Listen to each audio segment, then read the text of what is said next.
There are 100 ways to die for the Emperor, but only one way to choose who dies for him. In the grim calculus of the 41st millennium, every Space Marine learns this truth. Death is not a tragedy, it is a resource to be spent wisely. Brother Captain Marcus Thane of the Iron Hands stood motionless atop the command tower of Industrial Complex Tertus 7. His augmetic eye cycling through tactical overlays as streams of data painted the battlefield in stark numerical clarity. Below, the sprawling manufactorum buzzed with the mechanical hymns of production, massive conveyor belts carrying shells and las power cells that would soon feed the Emperor's eternal war machine. The complex stretched for kilometers in every direction, a labyrinth of smokestacks, processing towers, and defensive bastions that had churned out munitions for 3 centuries. His remaining 9 battle brothers held defensive positions throughout the facility's key choke points, their bolt rifles trained on predetermined kill zones. Each Astartes represented decades of training, centuries of experience, and resources worth more than entire planetary defense forces. Yet, in 17 minutes, statistical projections indicated that between 3 and 5 of them would be dead. The enemy approached from the eastern ridgeline, a full Ork warband, over 800 greenskins strong, led by a drunk knob whose crude banner fluttered with the scalps of Imperial defenders. Thane's autosenses catalogued their weapons, a mix of looted Imperial gear, ramshackle shooters, and brutal close combat implements that would turn any unaugmented human into paste. His tactical cogitator ran probability matrices, cross-referencing ammunition reserves, defensive positions, and enemy movement patterns. The numbers were unforgiving. 9 Space Marines could hold against 800 Orks, but not indefinitely, not without acceptable losses. The phrase echoed in his mind with mechanical precision, acceptable losses, as if the lives of his gene brothers could be reduced to mere accounting entries in the Imperium's endless ledger of war. Contact in 16 minutes 43 seconds, he voxed to his squad through encrypted channels. Enemy strength assessed at 827 hostiles with heavy weapon support. Defensive Protocol Tertus is now in effect. Brother Sergeant Corvanus responded immediately from his position in the primary loading bay. Understood, Captain. Should we request reinforcement from the planetary defense forces? Negative. PDF response time exceeds enemy arrival by 14 minutes. We hold with current assets. Thane paused, feeling the weight of command settle upon his ceramite-clad shoulders like a familiar shroud. If you're finding this tale of brotherhood and sacrifice compelling, smash that subscribe button. The Emperor protects those who support the channel, and we have darker stories yet to tell. Through his enhanced hearing, he caught the distant rumble of Ork engines, the guttural roars of excitement as the greenskins scented battle. Somewhere in that approaching horde, death waited for his battle brothers. His duty as their captain was not to prevent those deaths, it was to ensure they served the Emperor's will with maximum efficiency. The tactical display updated. Enemy vanguard elements would strike the outer perimeter in 15 minutes, 27 seconds. Time enough for final preparations. Time enough to make the choices that would haunt him long after the last Ork body cooled. Thane activated his private command channel, the one reserved for orders that could not be questioned, could not be delayed, and could never be taken back. In moments, he would begin the calculus that separated great captains from merely competent ones, the terrible mathematics of deciding which of his gene brothers would die so that the mission could succeed. The Emperor's will demanded nothing less than absolute victory, And victory, in the grim darkness of the far future, always came with a price measured in the lives of heroes. The Iron Hands had always understood sacrifice through the lens of mechanical efficiency. Where other chapters spoke of honor and glory, the sons of Ferrus Manus spoke of optimal resource allocation and acceptable degradation rates. Brother Captain Thane embodied this philosophy as he studied the defensive matrix spread across his command display. Each blue rune representing not just a battle brother, but a carefully calculated asset in the Emperor's war machine. Brother Tech Marine Vex held the northern approach, his servo skull network providing overlapping sensor coverage across the fuel depot's maze of pipes and storage tanks. His position offered excellent fields of fire, but limited escape routes, a calculated trade-off that made him invaluable for early detection, but vulnerable to being overrun. Thane's tactical cogitators assigned him a 73% survival probability, assuming standard Ork assault patterns.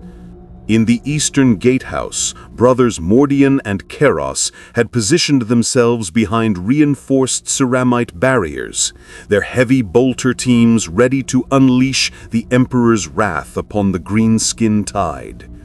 Their interlocking fire zones could potentially eliminate 40% of the enemy force before they breached the outer perimeter. Survival probability, 67% for Mordian, 59% for Keros due to his more exposed flanking position. The numbers continued their relentless parade across his consciousness. Brother Salvius in the communications tower, 81% survival, but his position was critical for coordinating the defense. Brothers Theron and Maximus in the loading bay trenches, 42% and 38% respectively, their positions deliberately chosen as killing grounds where Space Marines could inflict maximum casualties while fighting withdrawal actions. Thane felt the familiar cold certainty of battlefield mathematics settling over him like a second skin of ceramite. Each percentage represented not just probability, but priority. Some positions were designed to hold at all costs. Others were meant to delay, to bleed the enemy, to buy precious seconds with the coin of Astarte's lives. The Vox crackled with Brother Sergeant Corvanus's voice from the primary loading facility. Captain, motion sensors are picking up Ork scout bikes on the southern perimeter. They're probing our defenses. Acknowledged. Maintain fire discipline. Let them think they've found weakness. Thane's augmetic eye focused on the southern approach, where the terrain funneled attackers into a narrow killing field between two processing towers. It was there that the real test would come, there that his coldest calculations would be put into practice. The Orks would expect the Space Marines to fight defensively, to hold every position with stubborn determination until overwhelmed by sheer numbers. But Thane had studied the tactical doctrines of a dozen chapter masters, absorbed the lessons of 10,000 battles through the knowledge vaults of his chapter. True victory required flexibility, the willingness to sacrifice pawns for strategic advantage. His private command channel chimed softly, a request for orders from Brother Demetrius, positioned in the isolated storage bunker on the facility's eastern flank. The location offered commanding views of the main approach, but would be completely cut off once the Orks breached the perimeter. It was, by every tactical measure, a suicide position. Demetrius knew this. They all knew this. Brother Captain, Demetrius's voice carried the calm acceptance that marked a true son of the Iron Hands. The enemy will reach my position within 12 minutes. Request permission to implement Protocol Omega if position becomes untenable.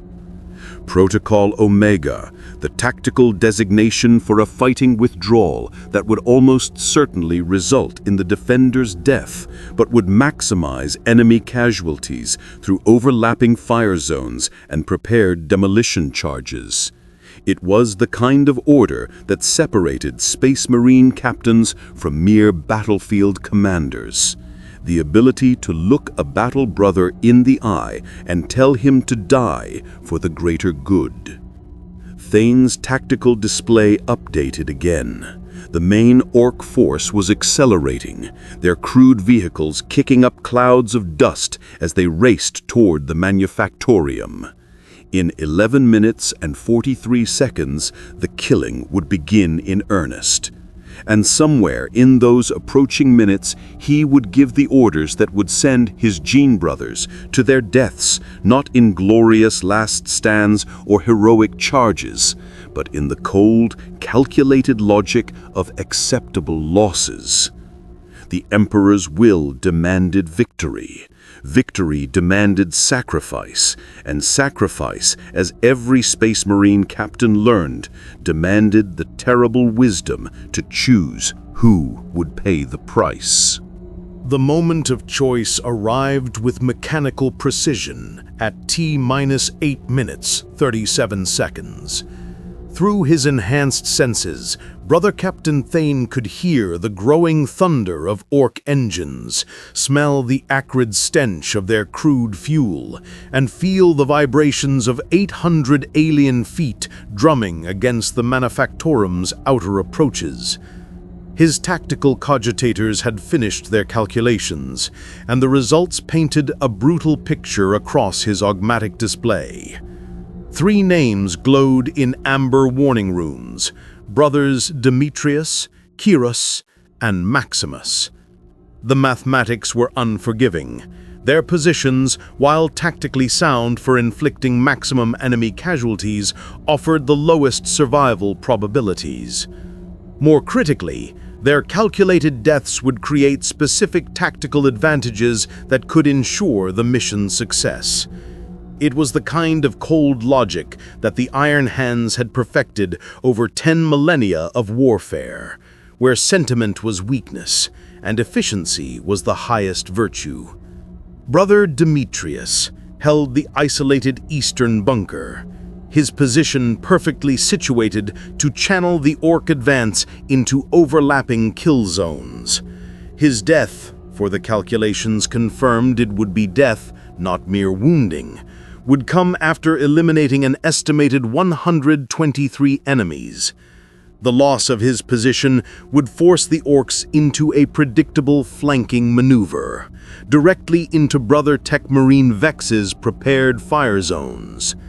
Brother Kyros occupied the secondary gatehouse, where his heavy bolter commanded a narrow choke point between 2 storage silos. The tactical projection showed him lasting exactly 4 minutes and 12 seconds against concentrated Ork assault, during which he would eliminate 79 hostiles before being overwhelmed.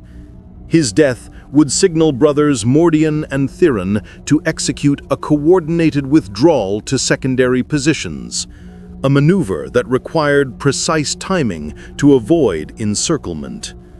Brother Maximus held the most crucial sacrifice position, the primary loading dock's eastern platform. His death would be the most strategically valuable, drawing the Ork Nob and his retinue into a kill zone where concentrated bolt fire from 3 different angles could eliminate the enemy leadership.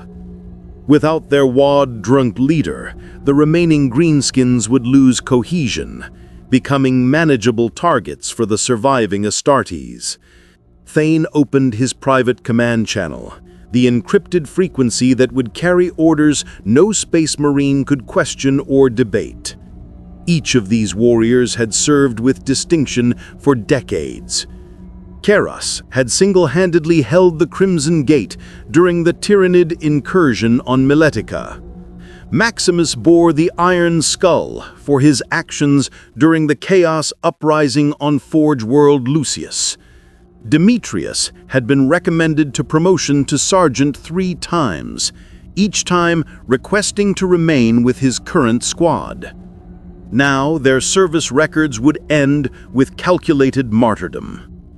"Brother Demetrius," Thane's Vox transmission cut through the rising din of approaching combat. "Maintain position until total commitment. Authorization Mortis 7. No withdrawal protocols." A 2-second pause, barely perceptible, but long enough for a Space Marine to process the implications. "Understood, Captain. The flesh is weak, but the machine endures. Brother Keros, you are weapons-free for maximum sustainable fire. Continue engagement until position failure. Authorization Mortis 7. Acknowledged, Captain. My fire will not cease while breath remains in my body." The hardest call came last. "Brother Maximus, enemy leadership priority target. Maintain position for close engagement. Authorization Mortis 7. Draw them deep." Maximus's response carried a note of grim satisfaction. "Captain, it will be my honor to greet the Nob personally. He will find Iron Hand's hospitality memorable." Still with us in the darkness, hit that like button if this tale of brotherhood and calculated sacrifice chills your soul. We're just beginning to explore the true burden of command. Each confirmation felt like a nail in a ceramic coffin. Thane watched the tactical display as his chosen martyrs adjusted their positions slightly, optimizing their fields of fire for maximum enemy elimination rather than personal survival. They understood. They had always understood. In the Iron Hands, logic was doctrine, and doctrine was absolute.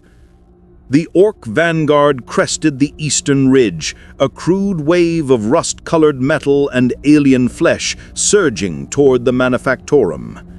Somewhere in that approaching tide, death waited for 3 of the Emperor's finest warriors. Thane had chosen them not through anger or necessity, but through the cold calculation that marked the difference between victory and failure. The burden of command had never felt heavier or more essential. The Emperor's arithmetic unfolded with the inexorable precision of a chronometer counting down to oblivion. Brother Captain Thane watched through his tactical display as the first phase of his calculated sacrifice began to unfold across the blood-soaked killing fields of Industrial Complex Tertius 7. Brother Demetrius opened fire at T-4 minutes, 18 seconds, his bolt rifle speaking in measured, devastating cadences from the isolated eastern bunker. Each muzzle flash illuminated the methodical slaughter as mass-reactive shells found their marks with mechanical precision. Ork bodies tumbled into the defensive trenches, their crude armor no match for the blessed ammunition of the Adeptus Astartes. The tactical feed showed kill confirmations scrolling past in amber numerals. 43, 57, 68 confirmed eliminations in less than 90 seconds. But numbers told only part of the story. Through his enhanced senses, Thane could hear the subtle changes in Demetrius's firing pattern, the slight increase in cyclic rate that indicated ammunition conservation protocols being abandoned, the shift from selective fire to sustained bursts that spoke of desperation beginning to creep through disciplined training. The Brother Marine was executing his orders with flawless precision, trading ammunition sustainability for maximum enemy elimination, knowing that he would not live to see the supply shortage become relevant.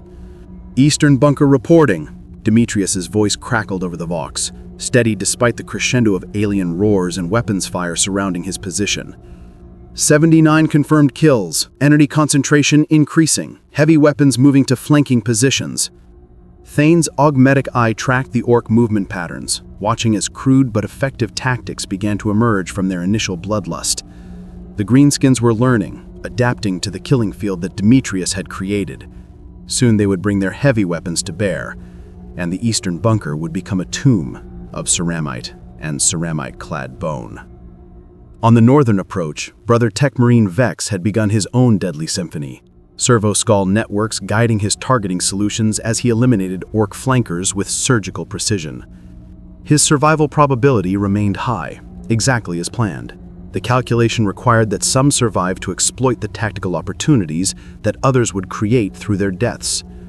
The second phase began when Brother Karis opened fire from the secondary gatehouse, his heavy bolter chattering its litany of death across the narrow choke point between storage silos. The weapon's mass-reactive shells tore through Ork flesh and crude armor with devastating effect, each burst sending alien bodies spinning into the dust.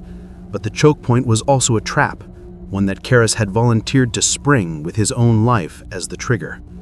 Secondary gatehouse engaging, Karis reported, his voice professionally calm despite the growing intensity of return fire impacting against his ceramite barriers. Heavy concentration of enemy forces funneling through designated kill zone, ammunition expenditure at sustainable levels. For now, Thane thought grimly. The tactical projections showed Karis maintaining his position for exactly 3 minutes and 47 seconds more, during which he would eliminate an estimated 63 additional hostiles before Ork heavy weapons found their range. His death would be the signal for brothers Mordian and Theron to execute their coordinated withdrawal, a maneuver that would work only because Karis had drawn the enemy's attention through his final stand. But the third phase would demand the highest price. Brother Maximus remained silent in his position at the primary loading dock, watching through his rifle scope as the Ork Nob and his personal retinue approached the central killing ground. The alien warlord was massive, even by greenskin standards. His crude power claw dripping with the blood of previous conquests, his scarred hide decorated with the bones of Imperial defenders. Thane's augmetic cogitators ran final calculations, probability matrices flowing across his consciousness in streams of cold data. The Nob's death was essential. Without his leader, the remaining Orks would lose cohesion, becoming individual targets rather than a coordinated force. But killing him required close engagement, drawing him into the prepared kill zone where concentrated fire from multiple angles could punch through his crude but effective armor. It required bait, human bait, space marine bait. Brother Maximus, Thane transmitted on the command frequency. Enemy leadership approaching your sector. Prepare for close engagement protocol. Draw them deep. Understood, Captain. Maximus's response carried the grim satisfaction of a warrior who had found his perfect death. The Nob will learn that iron hands do not break easily. Through his enhanced vision, Thane could see Maximus adjusting his position, moving from total concealment to partial exposure, enough to draw the Ork leader's attention, enough to make himself an irresistible target for a creature that lived for glorious combat. It was the kind of calculated heroism that epitomized the Iron Hands. Not reckless courage, but purposeful sacrifice in service of tactical advantage. The Emperor's arithmetic had no room for sentiment, no allowance for the bonds of brotherhood that tied these warriors together. It recognized only efficiency, only the cold logic of acceptable losses in service of ultimate victory. And as Thane watched his chosen martyrs execute their final missions, he understood once again why command was both the highest honor and the cruelest burden that the Imperium could bestow upon its servants. The moment of transformation arrived with the brutal finality of an executioner's blade. At T-minus 37 seconds to close engagement, Brother Captain Thane watched his carefully orchestrated symphony of sacrifice reach its crescendo across the blood-soaked manufactorum complex. Brother Demetrius fell first, exactly as the calculations had predicted. The eastern bunker erupted in a column of flame and smoke as concentrated Ork rocket fire found its target, the reinforced ceramite walls collapsing inward like a closing fist. But even in death, Demetrius served the Emperor's will. His final transmission crackled over the Vox with mechanical precision. 127 confirmed kills. Position compromised. Emperor protects. The Vox went silent, but the tactical advantage he had purchased with his life began to unfold immediately. The surviving Orks, bloodied and enraged by their losses, charged directly into Brother Techmarine Vex's prepared kill zones, exactly as the probability matrices had predicted. From the secondary gatehouse, Brother Keris maintained his devastating rate of fire, even as alien rounds began finding gaps in his ceramide barriers. His heavy bolter spoke in measured bursts, each shot guided by centuries of training and the cold certainty of approaching death. Thane's tactical display showed the ammunition counter dropping toward zero, but Keris never wavered, never sought cover, never attempted the tactical withdrawal that might have preserved his life at the cost of mission efficiency. "Ammunition depleted," Keris reported, his voice steady despite the crescendo of enemy fire impacting around his position. "Transitioning to sidearm, maintaining fire discipline." The distinctive crack of bolt distal fire replaced the heavy bolter's roar, each shot carefully aimed to maximize lethality. But pistol fire, however accurate, could not stem the green tide forever. The end came with shocking suddenness. A crude Ork chopper found the gap between Keris's helmet and gorget, alien steel biting deep into the ceramite seals that had protected him for over 2 centuries of warfare. His final words echoed over the Vox with the calm dignity that marked a true son of Ferrus Manus. 68 additional kills confirmed. The flesh is weak, but the machine endures. 2 down, 1 remaining. The arithmetic was proceeding exactly as calculated.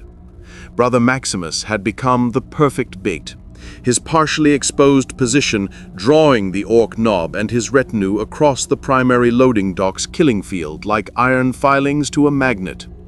The alien warlord bellowed challenges in his crude tongue, his massive power claw crackling with electrical discharge as he sought the Space Marine warrior who dared to face him. Maximus had deliberately revealed himself at calculated intervals, each appearance designed to stoke the Ork Nob's battle lust, to make the green-skinned leader abandon tactical caution in favor of glorious personal combat. "Contact imminent," Maximus transmitted, his voice carrying the serene acceptance of a warrior who had found his perfect death. "Enemy leadership closing to optimal range, beginning close engagement protocol." Through his command display, Thane watched the final act unfold with the detached precision of a chronicler recording history. Maximus emerged from cover, his bolt rifle blazing as he poured fire into the approaching Ork retinue. Mass reactive shells tore through crude armor and alien flesh, each shot placed with the precision that only centuries of training could provide. But he was deliberately drawing them closer, exposing himself to return fire, trading his own safety for tactical positioning. The Ork Nob roared in bestial triumph as he closed the distance, his power claw raised for a killing blow that would tear through ceramite like parchment. But in that moment of apparent victory, the alien failed to notice the 3 converging fields of fire that Maximus's sacrifice had created. Brothers Mordian, Theron, and Vex all had clear shots at the exposed warlord, their bolt rifles trained on the massive target with mechanical precision. "Now," Thane commanded over the tactical frequency, his voice carrying the absolute authority of an Astartes captain. 3 bolt rifles spoke as one, their mass-reactive shells converging on the Ork Nob's center mass with devastating effect. The alien warlord's crude armor, designed to deflect glancing blows and intimidate lesser foes, offered no protection against the concentrated firepower of the Emperor's finest warriors. But victory's price was already being paid. The Nob's power claw, though mortally wounded, completed its arc with the mechanical certainty of momentum and alien fury. Maximus raised his chainsword in a desperate parry, ceramite and blessed steel meeting crude but powerful alien technology in a shower of sparks and screaming metal. The impact sent him sprawling across the loading dock's metal grating, his armor's integrity compromised, his gene-enhanced body broken but not yet defeated. As the dying knob toppled beside him, Maximus looked up at the tactical display mounted on the dock's support pillar, where friendly blue runes still glowed in positions throughout the complex. "Enemy leadership eliminated," he reported, his voice steady despite the damage readings flooding his armor's systems. "Mission parameters achieved. The Emperor's will is done." 3 calculated deaths. 3 precise sacrifices.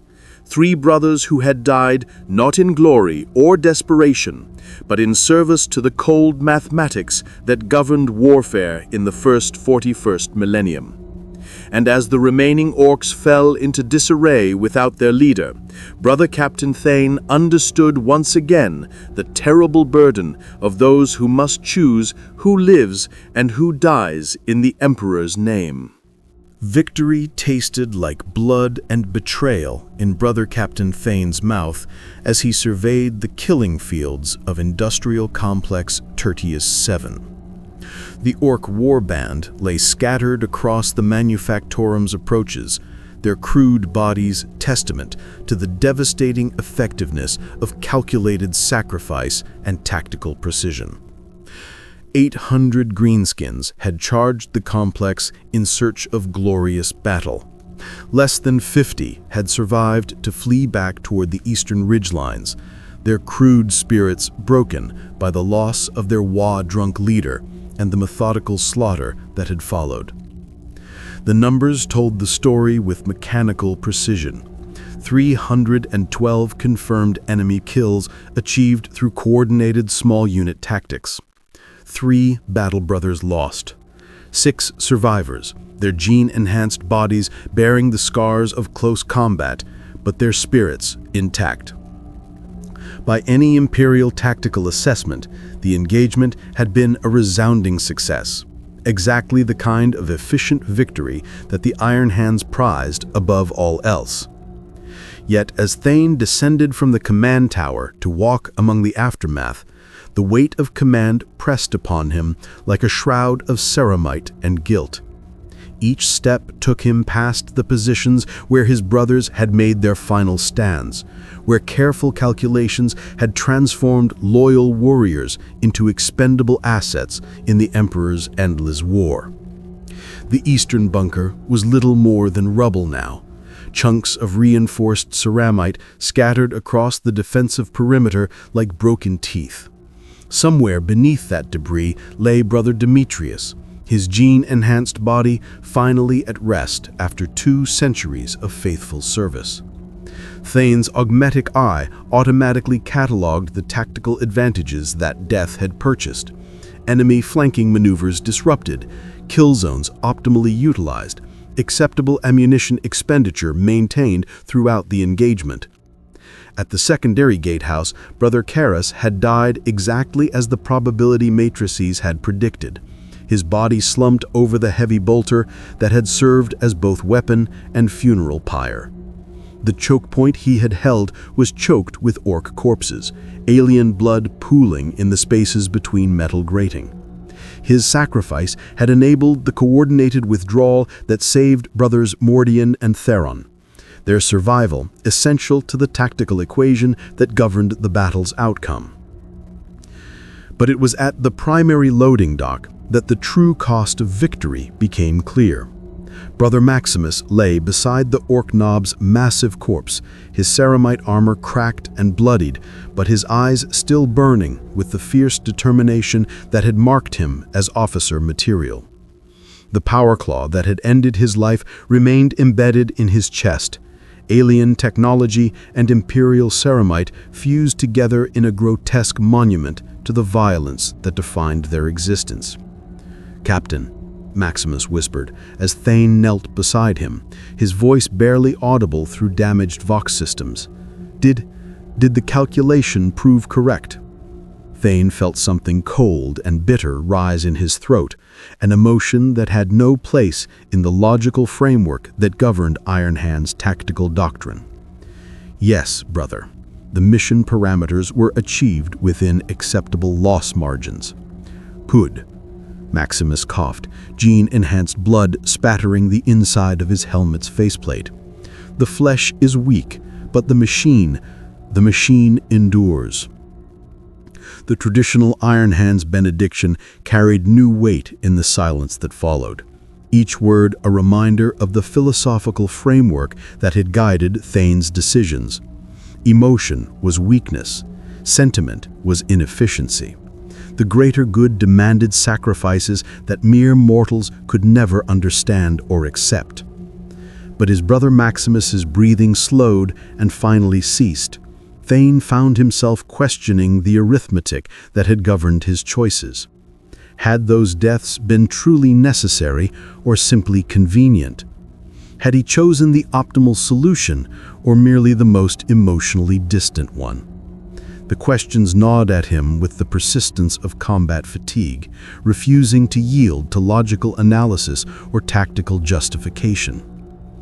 Brother Sergeant Corvanus approached through the smoke and debris, his own armor bearing fresh scars from the engagement. "Captain, casualty reports are complete. Brothers Demetrius, Charas, and Maximus confirmed as combat losses. All tactical objectives achieved. The Manufactorum remains operational and under Imperial control." "Acknowledged, Sergeant." Thane rose to his feet, his movements precise despite the weight of exhaustion and something deeper. Something that the Iron Hand's philosophical training had never adequately prepared him to handle. "Prepare after-action reports for Chapter Command. Include tactical assessment and resource expenditure calculations." "Understood, Captain. Should I note any recommendations for future engagements?" The question hung in the air like incense smoke, heavy with implications that extended far beyond mere tactical analysis. Thane looked across the killing field where his calculated decisions had played out with mechanical precision, where 3 battle brothers had died not because fate or chance had chosen them, but because their captain had marked them for sacrifice in service to mathematical optimization. "Note that acceptable losses were maintained within predicted parameters," he said finally, the words tasting like ash in his mouth. Tactical doctrine proved effective for similar force disparities. But even as he spoke, Thane knew that the real lesson of Industrial Complex Tertius 7 would not be found in tactical manuals or strategic assessments. It would live in the memories of those who survived, in the knowledge that their lives had been preserved through the calculated deaths of their brothers. It would echo in every future command decision, every moment when mathematics demanded sacrifice and brotherhood demanded mercy. In the grim darkness of the 41st millennium, Space Marines were taught that there was no innocent, no guilt, only the Emperor's will and the tactical necessities that served it. But standing among the corpses of both enemy and friend, Brother Captain Thane understood that some burdens could not be reduced to mere calculations, and some choices would haunt him long after the last bolter shell had been fired. The Emperor's arithmetic was perfect, efficient, and absolutely without mercy. And it had made it its instrument. In the sterile aftermath of victory, as Medicae servitors tended to the wounded and chapter serfs began the grim task of recovering gene seed from the fallen, Brother Captain Marcus Thane stood alone in the command tower where his terrible arithmetic had begun. The tactical displays had gone dark, their streaming data replaced by the simple truth that 3 loyal servants of the Emperor would never see another dawn. Yet the Manufactorum's great machines continued their eternal rhythm, churning out munitions that would feed humanity's endless war against the darkness. The reports would be filed within the hour. Chapter Master Carden would read of tactical efficiency maintained, acceptable loss ratios achieved, and strategic objectives secured through optimal resource allocation. The bureaucrats of the Administratum would note that Industrial Complex Tertius 7 remained operational, its production quotas intact, its contribution to the imperial war machine uninterrupted. In the vast ledgers of the 41st millennium, the engagement would be recorded as an unqualified success. But success, Thane had learned, carried a weight that no amount of tactical training could prepare an Astartes to bear. The Iron Hands taught that emotion was weakness, that sentiment clouded judgment, that the cold logic of mathematical optimization was the highest virtue a warrior could achieve. Yet, standing in the silence of his command post, surrounded by the ghosts of decisions that could never be undone, he understood that some prices transcended mere calculation. The choice of who dies in the name of the Emperor was not, he realized, a burden that could be delegated to tactical cogitators or probability matrices. It was a responsibility that marked the difference between a competent officer and a true leader. The willingness to look loyal warriors in the eye and tell them their deaths would serve a purpose greater than their lives. It was the understanding that every victory in the grim darkness of the far future was built upon the calculated sacrifice of heroes whose names would be forgotten by all save those who had sent them to die. Brother Demetrius, whose steady fire discipline had held the eastern approach until the very end. Brother Keris, whose heavy bolter had carved paths through alien flesh with mechanical precision. Brother Maximus, whose final act had drawn the enemy leader into the killing ground where tactical necessity demanded he die. Each had answered the call with the same calm acceptance, the same unquestioning loyalty that defined the Adeptus Astartes across 10,000 years of endless war. They had trusted him to spend their lives wisely, to ensure that their deaths served the Emperor's will and the Imperium's survival. That trust, more than any tactical doctrine or strategic imperative, was the true burden of command. The knowledge that others placed their faith in calculations that reduced human lives to mere variables in equations written in blood and ceramite. In the darkness between stars, new threats were already stirring. Ork warbands regrouping beyond the eastern ridges, chaos cultists whispering blasphemous prayers in the underhives of distant worlds, tyrannid swarms drifting through the void in search of new biomass to consume. And somewhere in the Imperium's vast military hierarchy, other captains would face the same terrible choice that had defined this day. The choice of who lives and who dies in humanity's desperate struggle for survival. The Emperor's arithmetic would demand new sacrifices, new calculations, new moments when brotherhood must yield to tactical necessity. And Space Marine commanders across the galaxy would make those choices with the same cold precision that had marked this engagement. Their decisions guided by the understanding that in the grim darkness of the far future, even heroes were ultimately just another resource to be spent in service of mankind's survival. Brother Captain Thane closed his augmetic eye and offered a silent prayer to the fallen. Not to the Emperor who demanded their deaths, but to the brothers who answered that demand with unwavering faith. In the end, that faith, not tactical superiority or strategic advantage, was what made the difference between mere survival and something approaching victory. The flesh was weak, as the Iron Hands taught, but the machine endured.